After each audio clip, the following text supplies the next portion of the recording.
मैंने कहा कि 13 अप्रैल 13 लाख 5 जुटान और गांधी मैदान करो या मरो, गांधी मैदान भरो। समाज की न आईपी गुप्ता अमीर होने का मतलब थोड़ा है कि पूरा पान समाज अमीर हो गया।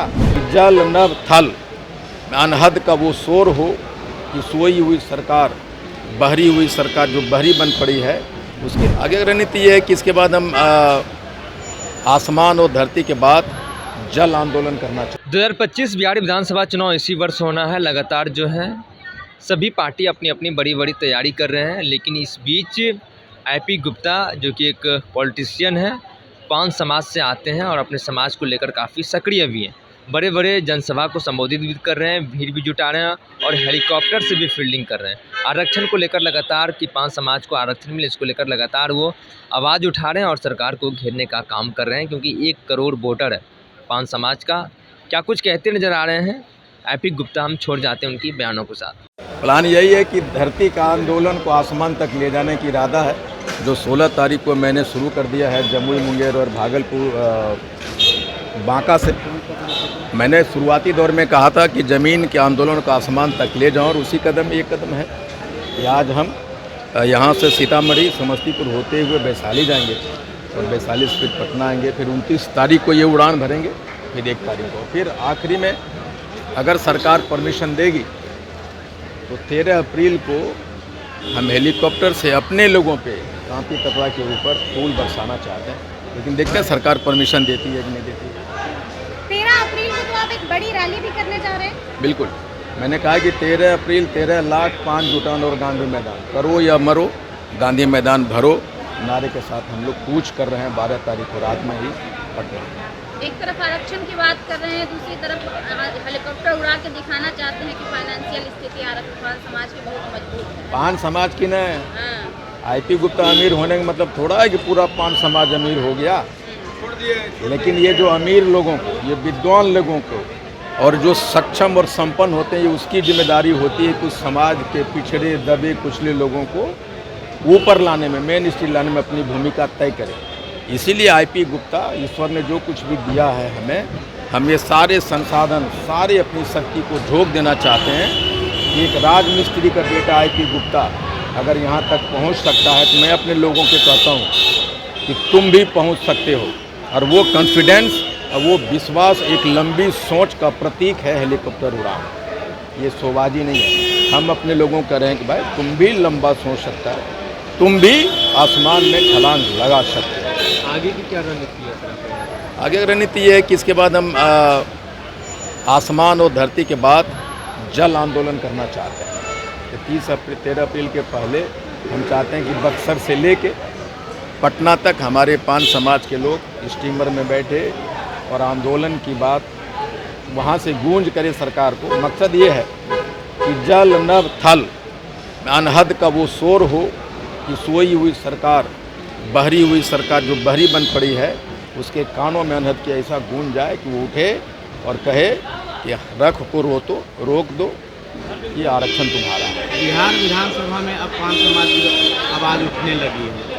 आरजेडी, बीजेपी, जेडीयू के भी लोग सदन में उठाने, क्या लगता है लोकसभा में और यह आरक्षण पहले चुनाव से पहले सरकार, मैं हमेशा कह रहा हूँ कि सरकार को अगर सत्ता में आना है तो पान समाज को नज़रअंदाज करना उनके लिए भारी पड़ेगा। 2014 में नरेंद्र मोदी जी 0.57% से सरकार बना पाए और वो घट के 0.3 कुछ % हो गया, 6 या 7% है 2019 में।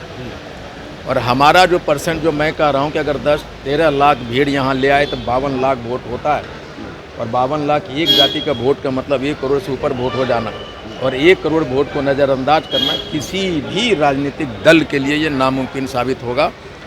और हम पान समाज के लोग हमेशा से एनडीए के वोटर रहे हैं, इसमें कोई दो राय नहीं, कहने में मुझे थोड़ा भी झिझक नहीं है।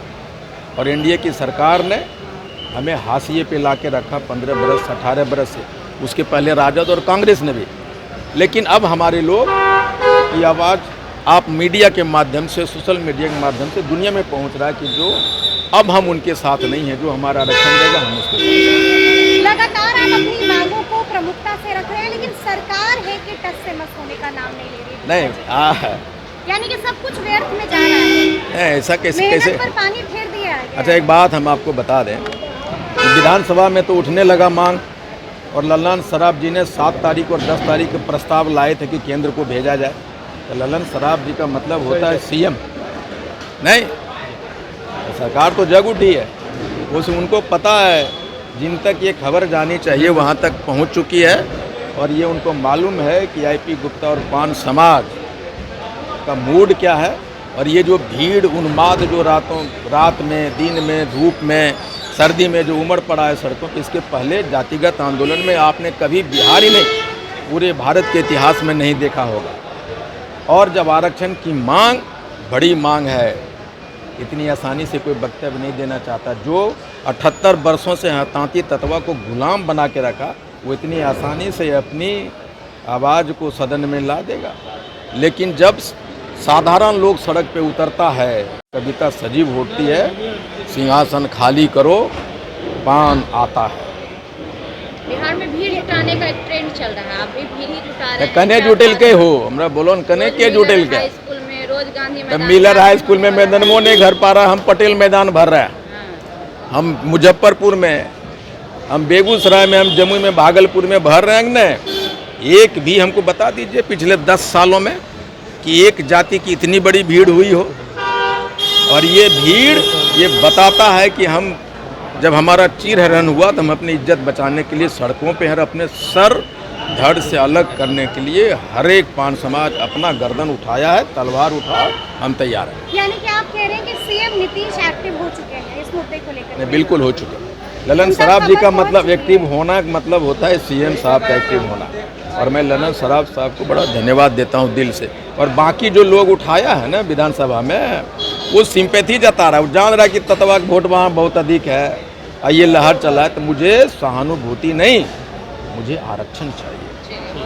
पनोरमा ग्रुप, जो सोचता है वो करता है, आपके अपने सपनों का आशियाना।